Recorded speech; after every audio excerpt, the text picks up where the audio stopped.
Olá, eu sou a Gabi Fadel e bem-vindos a mais um Surto Coletivo. Aquele vídeo onde eu conto alguma coisa que me deixou surtada para deixar vocês surtados também.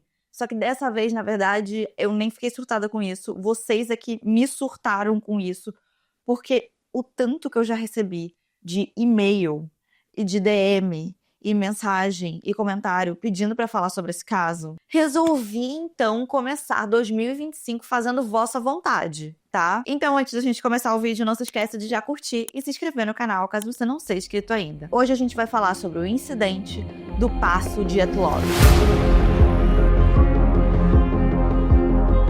Esse é um caso que é extremamente famoso, justamente por ser um grande mistério tudo o que aconteceu. Muito recentemente, em 2022, a gente teve uma grande descoberta que possivelmente explica esse caso. Mas mesmo assim, ainda tem algumas coisas que ficam de fora dessa explicação. Mas vamos começar do topo. Quero dizer, no caso de baixo, porque eles vão tentar subir o topo. Estamos em janeiro de 1959, na Rússia. Um grupo de 10 montanhistas, que na sua grande maioria ali desse grupo eram estudantes do Instituto Politécnico de Ural, que fica na parte oeste da Rússia, resolveram fazer assim uma viagem de férias de inverno. Essa viagem seria uma trilha pelas montanhas Urais, que é uma cadeia de montanhas enorme, tem 2.500 quilômetros que separa a Europa da Ásia. Essa expedição desses 10 montanhistas ia ser liderada pelo Igor Dyatlov, que era um trilheiro de 23 anos, experiente, que já estava muito acostumado a fazer exatamente esse tipo de trilha de vários dias, no inverno, porque aqui a gente tem que imaginar também, né? Que assim, não só a galera tá fazendo uma trilha, eu já não sou uma pessoa muito fã de trilha, como ainda por cima, eles estavam fazendo uma trilha no inverno, na Rússia. Não eram condições, assim, muito confortáveis. Mas essa galera estava acostumada. Na verdade, basicamente, todo mundo ali desse grupo era nível 2 em montanhismo, que significa que você tem experiência em trekking e alpinismo. E depois de fazer essa viagem, eles iriam alcançar o nível 3, que era o máximo que você poderia ser na Rússia naquela época. Inclusive, nesse grupo, a galera era tão experiente que tinha gente que até já era nível 3, tá? Então, a gente não tá falando aí de umas pessoas que resolveram fazer uma trilha do mais absoluto nada, sem saber nada do que eles estão fazendo. Não, eles sabiam bem onde eles estavam se metendo. A expedição tinha sido programada aí para durar uns 16 dias, mais ou menos, e ia chegar até o Monte Otorten, que, só pra você ter uma ideia, é um negócio assim que já fica quase que no círculo polar, tá? Sim, sinceramente, aqui um grande parênteses, me parece tudo horrível. Mas eu entendo que tem gente que gosta. Particularmente pra mim, parece tudo uma péssima ideia. Mas eles estavam acostumados. Pra eles conseguirem chegar lá, que é um lugar super distante, né? Eles foram de trem, até o máximo que eles conseguiriam ir de trem. Chegaram numa cidade chamada Ivdel, no dia 25 de janeiro. Aí de lá, eles pegaram um ônibus pra uma cidade de vizinha.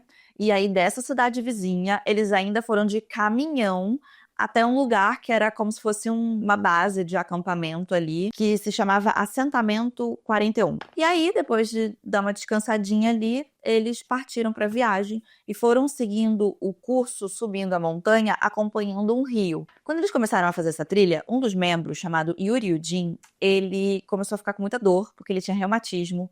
Não sei nem o que esse gato resolveu fazer esse negócio, ele tinha reumatismo. E daí você tá no frio, a articulação já dói mais no frio, aí você tá no... Enfim, reumatismo será que dói mais no frio? Me parece que doeria, mas eu não sei, eu não tenho. Eu tenho uma amiga que tem, deveria perguntar pra ela. Enfim, o Yuri, ele começou a sentir muita dor e ele resolveu desistir do bagulho. E voltou, deu tchau pros amigos, falou, esse negócio aqui não andar pra mim, e foi de Gabriela, que definitivamente é o que eu faria. O Yuri foi a última pessoa a ver o resto das 9 pessoas vivas. O Igor, que era o líder do grupo, ele tinha prometido que ele ia passar um telegrama assim que eles voltassem para a civilização, né? Que estava previsto para acontecer no dia 12 de fevereiro. Só que aí chegou o 12 de fevereiro e não houve um sinal da galera. E de início, assim, ninguém achou muito estranho, porque é comum que atrase um dia ou outro. Às vezes pega uma tempestade, às vezes alguém resolve um pouco mais devagar, não tá acompanhando o mesmo passo das outras pessoas, né? Enfim, não é nada demais que uma expedição dessa de vários dias atrase um pouquinho. Ninguém achou nada demais. Mas, quando depois de uma semana de atraso, ninguém tinha dado notícias, as famílias começaram a ficar preocupadas. E aí, eles acionaram a polícia e equipes de busca para tentar descobrir o que aconteceu. O primeiro grupo que começou a fazer a busca foi, na verdade, um grupo de estudantes que era colega da galera que desapareceu. Logo depois, chegou a polícia também para fazer essas buscas e, mais tarde ainda, os militares. No dia 26 de fevereiro, os membros da busca encontraram a barraca dos trilheiros. Essa barraca estava na encosta de uma montanha chamada Kholat Siak. Eu acho que se pronuncia assim. Eu tentei assistir uns negócios antes para pronunciar isso corretamente, mas eu não sei se eu me lembrei de verdade como é que é. Mas enfim, a tradução para esse nome é Montanha da Morte. Mas aqui, PS, não é Montanha da Morte que as pessoas morriam lá. É Montanha da Morte porque nada crescia naquela montanha. Era um lugar muito frio pra caralho, cheio de neve.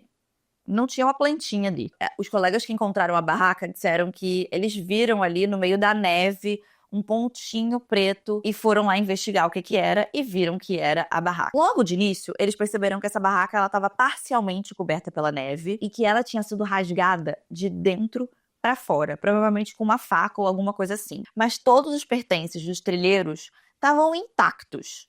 Tinha lá os esquis, mochilas, casacos, tinha tudo lá.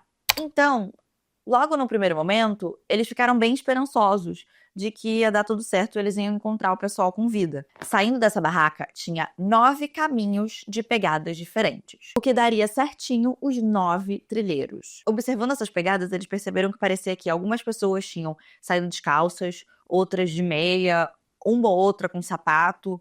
Então, a conclusão que eles chegaram é que parecia que eles tinham saído dali com pressa, tinham saído correndo. Eles, então, seguiram essas pegadas descendo a montanha. Eles andaram por 1,5 km até chegar bem na entradinha, nas primeiras árvores de uma floresta. E foi logo ali, nessa bordinha ali da floresta, que eles encontraram os 2 primeiros corpos. Eles eram dos 2 Yuris, o Yuri Doroshenko e o Yuri Krivonichenko. Mas aqui, para ficar mais fácil, a gente vai chamar de Yuri D e Yuri K, porque inconcebível eu conseguir pronunciar isso de novo. Os 2 Yuris foram encontrados do lado de uns restos de uma fogueira, o que deu a entender que eles provavelmente tentaram fazer ali um fogo para se aquecer. Os 2 Yuris estavam descalços e o Yuri K, ele estava só de cueca. Agora você imagina você só de cueca no alto do inverno em um lugar que faz menos 35 graus. Esse Yuri K, que foi encontrado só de cueca, ele também tava com um pedaço do dedo meio que faltando. E eles acharam esse pedacinho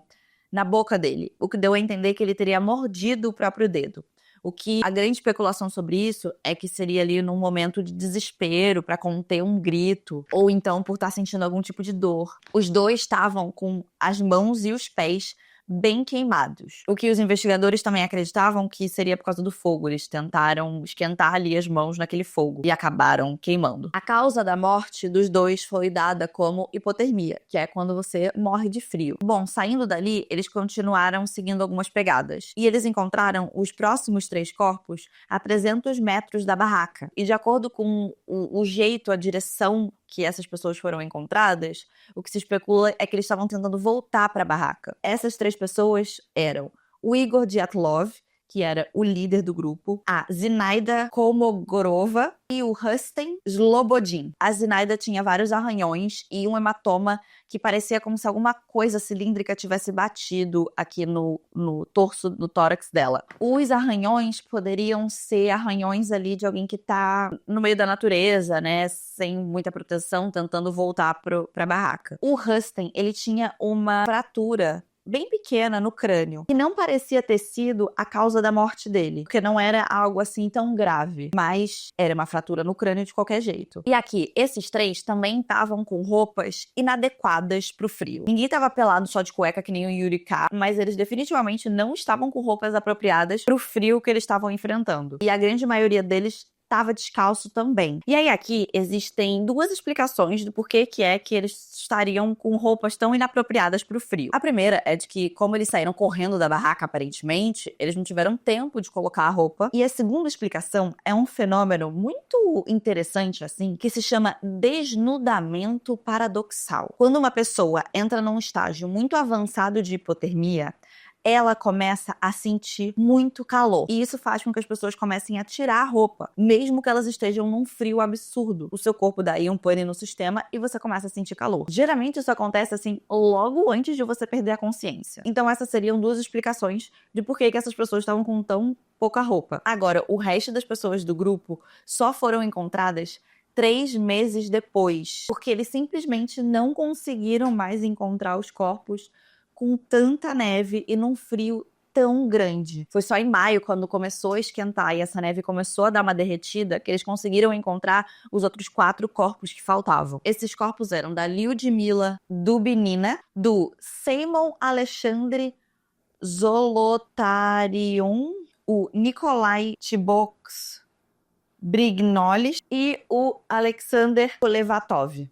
Nossa Senhora. Eles foram encontrados numa ravina do outro lado da floresta. E esse grupo, eles estavam bem piores do que os outros. O Nikolai teve o seu crânio gravemente fraturado. A Lyudmila e o Seimon tiveram vários ferimentos internos gravíssimos, mas não aparentavam ter nada muito por fora do corpo, era tudo por dentro. Além disso, a Lyudmila também foi encontrada sem os olhos, sem a língua e sem parte dos lábios. O Seimon também estava sem os globos oculares e o Alexander estava sem as sobrancelhas. E aí aqui, por mais que essa coisa de estar sem o olho seja meio bizarra, tem uma explicação muito plausível para isso. Olho, língua, essas partes assim do corpo, geralmente elas podem ou ser as primeiras a serem decompostas, ou então elas também podem ter sido comidas por algum animal carniceiro. Não é uma coisa assim tão absurda quanto parece pra gente que não tem noção dessas coisas. É algo que poderia ser considerado bem comum. Agora, não ter sobrancelha é uma coisa que não faz muito sentido. Algumas pessoas desse grupo também estavam bem melhores vestidas pro clima do que as outras pessoas que a gente tinha visto anteriormente. Tinha pessoas que de fato estavam vestindo casacos para neve ou calças apropriadas para isso. Mas uma coisa que chama atenção é que essas roupas estavam todas trocadas. Ninguém estava usando as suas próprias roupas, estava usando a roupa das outras pessoas. O que dá a entender que as pessoas que sobreviveram pegaram as roupas das pessoas que morreram para tentar se esquentar. E aí, depois de uma brevíssima investigação do governo russo, eles deram o caso como encerrado, falaram que as mortes foram causadas por, abre aspas, uma força espontânea da natureza, fecha aspas. Marcaram esses arquivos todos desse caso como confidenciais e o caso ficou sem uma explicação plausível por muito tempo. Foi só em 1990, quando a União Soviética caiu, que esses documentos então foram desclassificados e vieram a público, e a gente ficou sabendo de mais detalhes. Desde então, esse caso se tornou muito famoso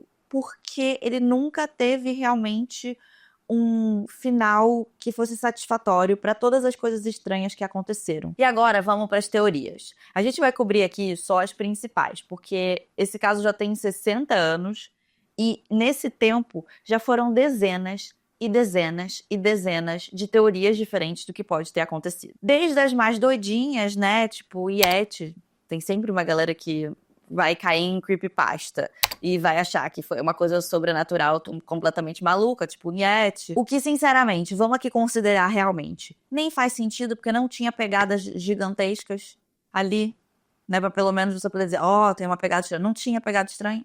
Não tinha nenhuma pegada que fosse grande o suficiente para ser tipo de um urso. Só tinha realmente as 9 pegadas das 9 pessoas que acabaram falecendo nesse incidente. Então assim, né, e o Yeti agora se teletransporta também. Quer dizer, ele já, né, já é um ser místico e mágico. Ele poderia também, né, mas não é canon. Outra teoria muito popular que se baseia nos relatos de tanto pessoas que estavam fazendo a trilha também, quanto pessoas que moram pela região e os indígenas que são nativos dali da região também, que são os Mansis, que dizem ter visto luzes, objetos brilhantes, incandescentes no céu naquela noite, que é de alienígenas. E também porque tudo que é um pouquinho estranho, a galera já quer enfiar uns alienígenas no meio. Não sabe uma explicação plausível? Pronto, alienígena. Mas aqui nesse canal a gente gosta de trabalhar com teorias que realmente são possíveis e coisas baseadas na realidade. Então a gente vai cobrir as principais teorias até a gente chegar na última, que é a mais aceita e a mais nova também. Já que a gente falou do povo Mansi, teve uma teoria envolvendo eles, que foram, inclusive, de fato, investigados por um momento. O povo Mansi é um povo indígena daquela região, que são conhecidos por serem pastores de renas e super pacíficos, reservados, não se metem muito com ninguém, ficam na dele. Mas por algum tempinho, eles foram os principais suspeitos. A teoria é de que esses trilheiros teriam cruzado um território sagrado para os Mansi, e então os Mansis teriam atacado e matado eles por causa disso. Só que essa teoria não faz sentido por vários motivos, né? Em primeiro lugar, que os Mansis eram super de boa e tinha gente passando ali o tempo inteiro. Sempre tinha gente fazendo essa trilha. Não era como se fosse uma coisa assim, ai meu Deus, ninguém faz. E nunca teve nenhum problema. Aí, de repente, teve problema com esses. Também você já sabe, né? Não tinha pegada de mais ninguém naquele acampamento, a não ser das 9 pessoas que estavam, de fato, no acampamento. Então, como que poderiam ter sido essas pessoas flutuando? Além disso, os legistas que examinaram os corpos, principalmente os corpos que foram encontrados na ravina, disseram que aqueles ferimentos eles eram graves demais para terem sido feitos por pessoas, por seres humanos. Então, os investigadores desistiram dessa teoria de que poderia ter sido os Mansi, mas sabe como é, né? Tem sempre gente na internet que continua acreditando, que cria outras teorias dizendo que eles poderiam ter feito um chá de cogumelo e estarem todos muito loucos e por isso que aconteceu. Enfim, teorias. Outra teoria muito famosa é que essas mortes teriam sido causadas pelo governo russo. O jeito com que o governo simplesmente arquivou esse caso, falou, é isso, foi natureza, e arquivou tudo, foi muito estranho para as pessoas na época. Eles acharam que passava a sensação de que eles estavam tentando acobertar alguma coisa. Inclusive, tem uma história de que um promotor do local, um cara chamado Lev Ivanov,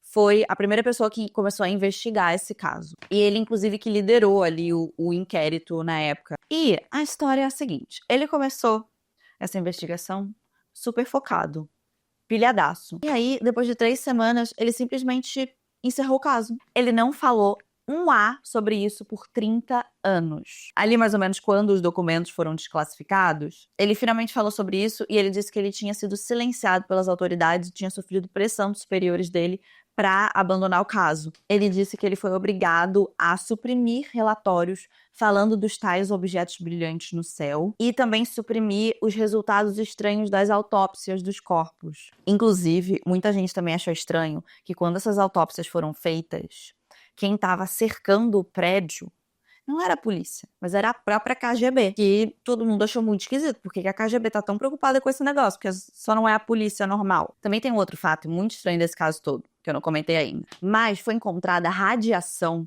nas roupas de 2 pessoas. Era do Semyon e do Yuri K. E aí, eles foram com aquele contador Geiger.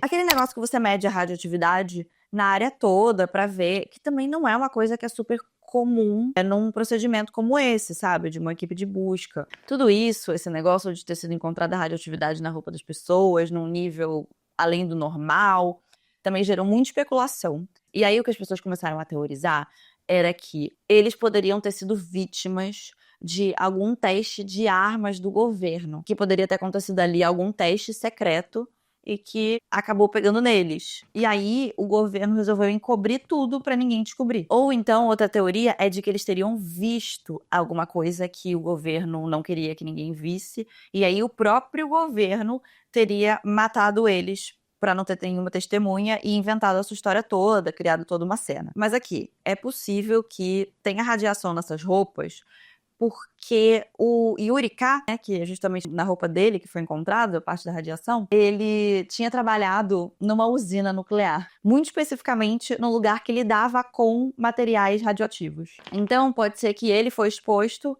a um nível baixinho ali de radioatividade, e aí ele acabou contaminando as roupas, que seria uma explicação super plausível. E, além disso, essa teoria também não explica as lesões que foram encontradas nas pessoas, porque aquelas lesões internas todas, sem nenhuma marca pra fora, não condiz com nenhuma arma que a gente tenha conhecimento hoje em dia, sabe? Então, como que isso poderia ter acontecido num teste militar, se não tem uma arma que causa aquele tipo de ferimento? Outra teoria popular são os ventos catabálicos. Eles são ventos densos e frios que descem muito rapidamente a encosta de uma montanha. E eles podem atingir até a velocidade de um furacão. Mas eles são um fenômeno muito raro. Mas essa teoria diz que um vento catabático muito forte teria forçado os alpinistas a sair da cabana e descido a encosta para procurar abrigo. Só que essa teoria, mais uma vez, não explica os ferimentos encontrados. Por mais que esse tipo de vento realmente seja muito perigoso, ainda não condiz com a cena. Essa próxima teoria eu acho que é uma das mais doidinhas. Algumas pessoas acreditam que ondas infrassônicas poderiam ter causado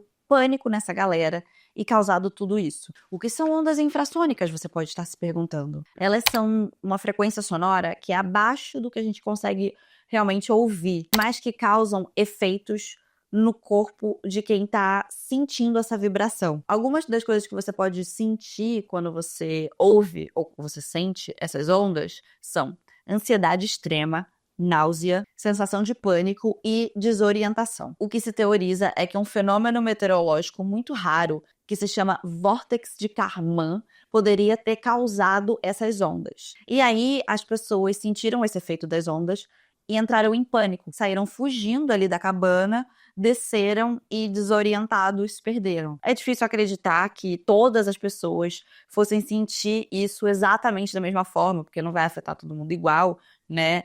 E que ninguém em nenhum momento falou, peraí, não tinha ninguém ali pra controlar aquele pânico do grupo. E mais uma vez é mais uma teoria que não explica direito os ferimentos que foram encontrados. Bom, gente, mas aí em 2019 o governo russo resolveu reabrir esse caso, porque eles queriam que as pessoas finalmente calassem a boca e parassem de falar disso. A investigação que eles fizeram foi focando principalmente em fenômenos naturais. Ou seja, eles já descartaram de cara os alienígenas, que eu sei que você tá pensando aí, foi descartado, e também descartaram qualquer intervenção humana, justamente porque não tinham pegadas de outras pessoas, então isso já foi logo descartado. E aí, em 2020, eles soltaram o resultado dessa nova investigação e disseram que a causa de tudo isso tinha sido uma avalanche que fez com que eles tivessem que recuar do acampamento e acabaram morrendo de hipotermia. Só que assim, gente, todo mundo ficou puto com esse negócio, porque esse relatório que eles soltaram depois não explicava como que essa avalanche aconteceu e as pessoas que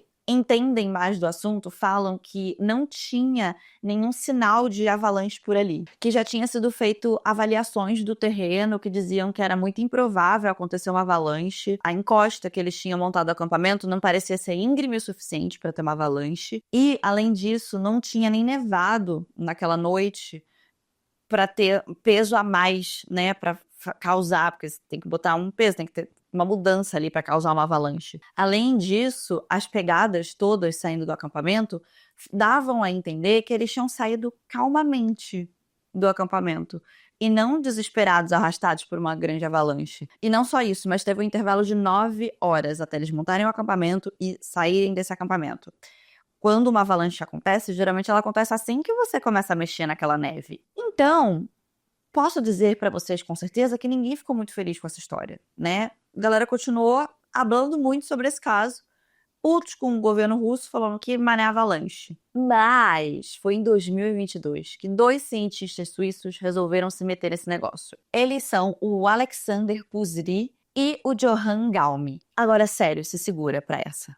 Eles usaram um software que foi desenvolvido para fazer a animação de Frozen. Não tô zoando. Para fazer Frozen, eles fizeram ali um software, acho que para simular neve, e aí eles começaram a simular várias possibilidades do que poderia ter acontecido. Recriaram ali aquela cena toda e vamos simular aí mais neve. E nessa coisa de simular possibilidades, eles descobriram uma coisa. Poderia ter acontecido, sim, uma avalanche, mas um tipo muito raro de avalanche, chamada avalanche em laje. Em primeiro lugar, eles descobriram que a inclinação da montanha não era assim tão rasa quanto parecia ser, e que era assim possível que a neve deslizasse e caísse em cima da barraca. E que isso seria uma excelente explicação do porquê que é que essa barraca estava parcialmente coberta por neve. E esse tipo de avalanche em específico, né, fala que essa laje de neve que cai não é uma avalanche comum, como a gente imagina. Ela não precisava ser uma laje muito grande para cair, mas que só o peso dessa neve já seria o suficiente para causar bastante estrago. E aí, para tentar explicar como que esse peso dessa neve poderia causar ferimentos no corpo humano, eles usaram uma série de testes que foram feitos nos anos 70 pela General Motors para simular acidente de carro. Eles pegavam vários cadáveres e eles simulavam esses acidentes para ver o que é que acontecia. E em muitos desses acidentes, esses cadáveres eles apresentavam danos internos, mas por fora os corpos ainda pareciam intactos. E aí eles usaram esses dados desses experimentos dos anos 70 para aplicar no que poderia acontecer com muita neve caindo em cima dessas pessoas. Então a teoria diz que eles provavelmente estavam dormindo na barraca quando toda essa neve caiu em cima deles, fazendo com que eles fossem esmagados, causando esses machucados que a gente viu, das fraturas cranianas e ferimentos internos no tórax. Mas não o suficiente para que eles morressem imediatamente. Então eles saíram da barraca e desceram, provavelmente lentamente, justamente para não causar uma nova avalanche e estarem em um lugar seguro para evitar também uma nova avalanche, né? Vai que acontecesse outra. Esse novo estudo, ele apresenta uma resolução bem plausível para tudo que a gente viu até agora, apesar de que existem algumas coisas que permanecem sem explicação mesmo assim. Por exemplo, o que é que eram aquelas luzes no céu? Ou então, por que é que tinha alguém sem sobrancelha? O que aconteceu com a sobrancelha? Essas, entre algumas outras perguntas, talvez a gente realmente continue sem saber. Mas não seria engraçado se aquele cara não tá sem sobrancelha porque ele perdeu uma aposta, alguma coisa assim? E aí todo mundo desesperado. Por que ele tá sem sobrancelha? Por que ele só tirou a sobrancelha dele porque ele perdeu uma aposta? E aí todo mundo surtado. Que esse negócio da sobrancelha me pega. E aí, o que você acredita? Você acha que realmente pode ter sido uma avalanche? Você acha que tem alguma outra teoria? Você acredita no Yeti? Pode deixar aqui nos comentários. Não se esqueça de curtir o vídeo se você gostou, se inscreve no canal caso você não seja inscrito ainda e vira um lindo e mágico unicórnio surtadinho e eu vejo vocês no próximo vídeo. Tchau!